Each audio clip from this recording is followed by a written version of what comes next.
உமக்கு மேல் ஒருவரும் இல்லையே, எல்லோருக்கும் மேலாக உயர்ந்தவர், உமக்கு மேல் ஒருவரும் இல்லையே. அல்லேலூயா, அல்லேலூயா.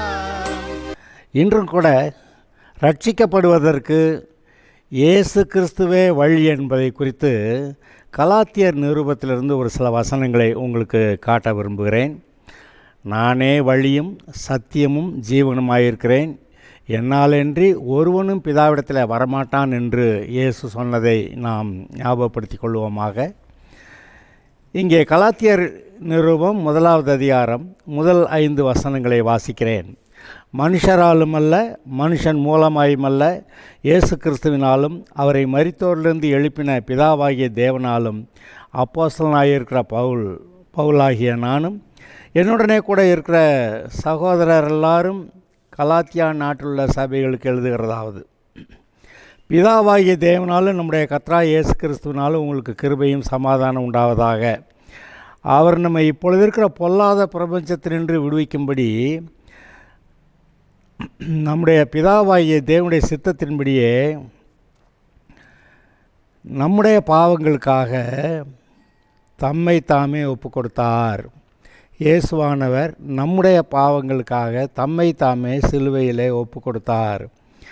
வேறொரு சுவிசேஷம் இல்லையே. சிலர் உங்களை கலகப்படுத்தி கிறிஸ்துவனுடைய சுவிசேஷத்தை புரட்ட மனதாயிருக்கிறார்களே அல்லாமல் வேறல்ல. நாங்கள் உங்களுக்கு பிரசங்கித்த சுவிசேஷத்தை அல்லாமல் நாங்களாவது வானத்திலிருந்து வருகிற ஒரு தூதனாவது வேறொரு சுவிசேஷத்தை உங்களுக்கு பிரசங்கித்தால் அவன் சபிக்கப்பட்டவனாயிருக்க கடவன். முன் சொன்னது போல மறுபடியும் சொல்லுகிறேன், நீங்கள் ஏற்றுக்கொண்ட சுவிசேஷத்தை அல்லாமல் வேறொரு சுவிசேஷத்தை ஒருவன் உங்களுக்கு பிரசங்கித்தால் அவன் சபிக்கப்பட்டவனாயிருக்க கடவன். கடுமையான வார்த்தைகளாய் சொல்லப்படுகிறது. ஏனென்றால் மனிதனுடைய பாவங்களை போக்க அதற்காக பரிகாரம் செய்த இந்த இயேசு கிறிஸ்துவை அல்லாமல் உலகத்தில் எந்த ஒரு பெயரும் இல்லை. இயேசு ஒருவரே நம்முடைய பாவங்களுக்காக பரிகாரம் செய்கிறேன் என்று மனிதனாக வந்து பாவமில்லாமல் சிலுவைக்கு ஏறி மனிதனுடைய பாவங்களையும் சாபங்களையும் தன்மையில் ஏற்றுக்கொண்டு அதற்கான தண்டனையை, மனிதன் செய்த பாவத்துக்கான தண்டனையை இயேசு அங்கே அனுபவித்தார். அதுதான் பரிகாரம். இப்படி மனுஷனுக்காக பரிகாரம் செய்த வேறு எவருமே கிடையாது. அப்படியானால் மனிதனுடைய பாவத்தை தொலைக்க வேறு ஏதாவது வழி இருக்கிறதா? மனிதன் தன்னுடைய சுய முயற்சியினாலே பல காரியங்களை முயற்சிக்கிறான். ஆனால் எல்லாவற்றையும் செய்து முடித்த பிறகு இன்னும் பாவம் போகவில்லை என்று அவன் சொல்லுகிறான். ஆனால் இங்கே இந்த இயேசு கிறிஸ்துவை ஆண்டவராக, இரட்சகராக, இவரே தேவனுடைய குமாரன், இவரினுடைய பாவங்களுக்காக சிலுவையிலே பலியானார், அதை நான் நம்புகிறேன், அவரை ஏற்றுக்கொள்ளுகிறேன் என்று சொன்ன மாத்திரத்தில் பாவம் தொலைகிறது. பாவம் தொலைஞ்சிருச்சா இல்லையாங்கிறத வேறு யாரும் சொல்ல வேண்டியதில்லை. அவரவருடைய இருதயமே சொல்லுகிறது, இயேசுவின் ரத்தம் என்னுடைய பாவங்களை நீக்கிவிட்டது, நான் இப்பொழுது தேவனுடைய பிள்ளையாயிருக்கிறேன், இப்பொழுது விட்டாலும் நான் பரலோகம் போய்விடுவேன் என்று அவரவருடைய இருதயம் சொல்ல ஆரம்பித்து விடுகிறது. ஆக இது ஏதோ வெளியில் யாரோ சொல்லுவது மாத்திரமல்ல, அவரவருடைய இருதயத்தில் உணர்ந்து பார்க்கிற காரியமாகவும் இருக்கிறது. பாருங்கள், இந்த சுவிசேஷத்தை தவிர வேறு யாராவது வானத்திலிருந்து வந்த தூதனோ இல்லை வேறு ஒரு மனுஷனோ வந்து வேறு ஒரு சுவிசேஷத்தை பிரசங்கித்தா அவன் சபிக்கப்பட்டவனாக இருக்க கடவன் என்று சொல்கிற அளவுக்கு இது போகிறது பாருங்கள். ஏன்னா வேறு எந்த சுவிசேஷமும் இல்லை, வேறு எந்த விதத்துலையும் பாவத்தை தொலைக்க வழி இல்லை. பாவத்தை தொலைக்க ஒரே வழி இயேசுவே. அதனால தான் நானே வழியும் சத்தியமும் ஜீவனுமாயிருக்கிறேன், என்னால் என்று ஒருவனும் பிதாவிடத்தில் வரமாட்டான் என்றார்.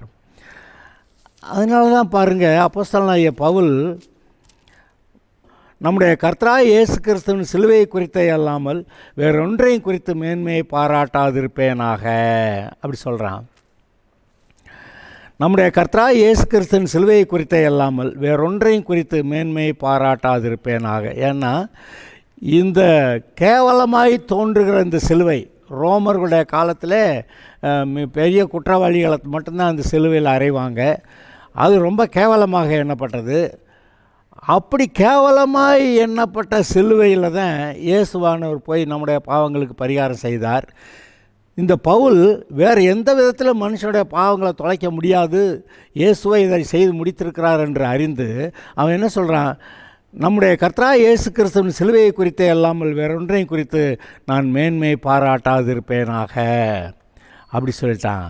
அது எவ்வளோ பெரிய சரியான வார்த்தைன்னு யோசிச்சு பாருங்கள். இன்னும் ஒரு வசனத்தை கூட சொல்ல விரும்புகிறேன். ரோமர் 1 16-17 கிறிஸ்துவின் சுவிசேஷத்தை குறித்து வெட்கப்படேன்.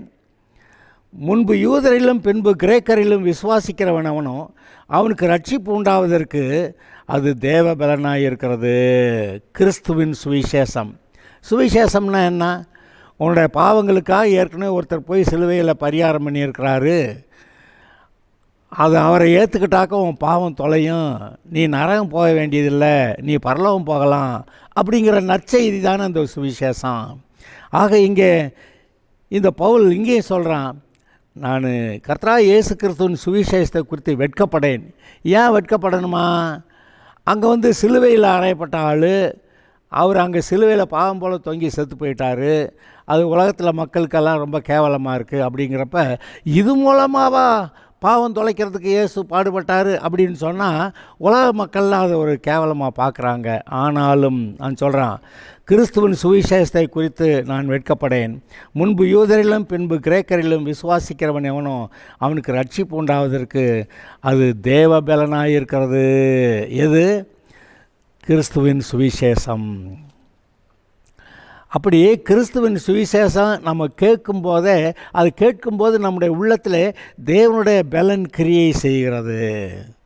தேவனுடைய பலன் நமக்குள்ளே கிரியை செய்து நம்மை உயிர்ப்பிக்கிறது, புது மனுஷனாக்குகிறது. ஒருவன் இயேசுவை ஆண்டவராக ஏற்றுக்கொண்டால் கிறிஸ்துவுக்குள் புது சிருஷ்டியாக இருக்கிறான், பழையவைகள் ஒழிந்து போயின, எல்லாம் புதிதாயின என்று சொல்லியிருக்கிறதே.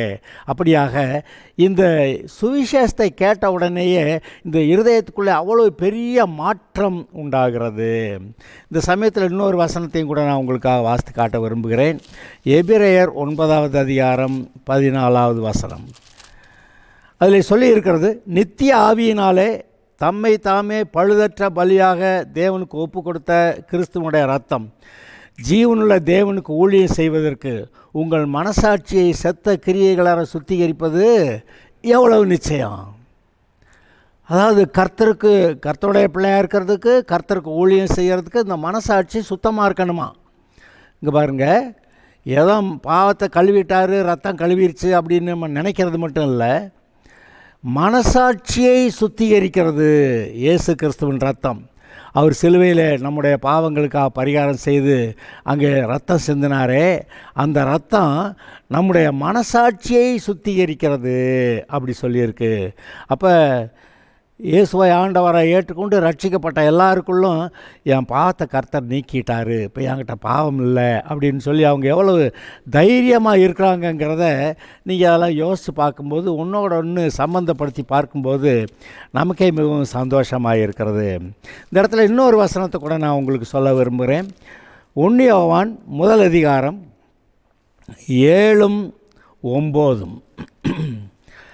இயேசுவானவர் ஒளியில் இருக்கிறது போல நாமும் ஒளியிலே நடந்தால் ஒருவரோடு ஒருவர் ஐக்கியப்பட்டிருப்போம். அவருடைய குமாரனாய் இயேசு கிறிஸ்துவின் ரத்தம் சகல பாவங்களை நீக்கி நம்மை சுத்திகரிக்கும். இயேசு தேவன் ஒளியில் இருக்கிறது போல நீங்களும் ஒளியில் நடந்தால், இருளில் இல்லை, பாவத்தில் இல்லை, அசுத்தத்தில் இல்லை, அவர் ஒளியில் இருக்கிறது போல் நீங்களும் ஒளியிலே நடந்தால் அது எப்போ நடக்கும்? இயேசுவை ஏற்றுக்கிட்டு அவருடைய பிள்ளையாக வரும்போது தான் நடக்கும். அவர் ஒளியில் இருக்கிறது போல் நாமும் ஒளியிலே நடந்தால் இயேசு கிறிஸ்துவின் ரத்தம் சகல பாவங்களை நீக்கி நம்மை சுத்திகரிக்கும். எவ்வளவு பாவம்? சகல பாவங்கள். பெரிய பாவமாக சின்ன பாவமாக? பெருசு சின்னது எல்லாம் சகல பாவங்களை நீக்கி நம்மை சுத்திகரிக்கும். அப்புறம் 9வது வசனம் பாருங்கள், நம்முடைய பாவங்களை நாம் அறிக்கையிட்டால் பாவங்களை நமக்கு மன்னித்து எல்லா அநியாயத்தையும் நீக்கி நம்மை சுத்திகரிப்பதற்கு அவர் உண்மையும் நீதியும் உள்ளவராயிருக்கிறார். அவர் உண்மையும் நீதி உள்ளவருமாயிருக்கிறார். நம்மை கிறிஸ்துவோடு கூட இருக்க ஐக்கியமாயிருக்கும்படி அழைத்த தேவன் உண்மையுள்ளவராயிருக்கிறார் அப்படின்னு சொல்லியிருக்கே. அவருடைய உண்மைனா சொன்னதை செஞ்சிருவார். அவருடைய இரத்தம்மை கழுவுகிறது, பரிசுத்தமாக்குகிறது, ரட்சிக்கிறது, தேவனுடைய பிள்ளையாக்குகிறது, பரலோகத்தின் பிள்ளையாக்குகிறது. இன்றைக்கு இந்த இயேசுவை ஆண்டவராக ஏற்றுக்கொண்டிருக்கிற நீங்கள் பரலோகத்தின் பிள்ளைகளாக இருக்கிறீர்கள். உங்களுடைய பெயர் ஜீவ புஸ்தகத்தில் எழுதியிருக்கிறது. பரிசுத்த ஆவினால் அவர் உங்களை முத்திரையிட்டிருக்கிறபடியால் தான் நான் ரட்சிக்கப்பட்டிருக்கேனே உங்களால் சொல்ல முடியுது. இதை நினைத்து பாருங்கள். உங்களுடைய உள்ளத்திலே கிரியை செய்கிற, வெளிப்பாட்டை கொடுக்கிற, உங்களை வழிநடத்துகிற கர்த்தருடைய செய்கைகளை யோசித்து பாருங்கள். You will be blessed. Okay, God bless you.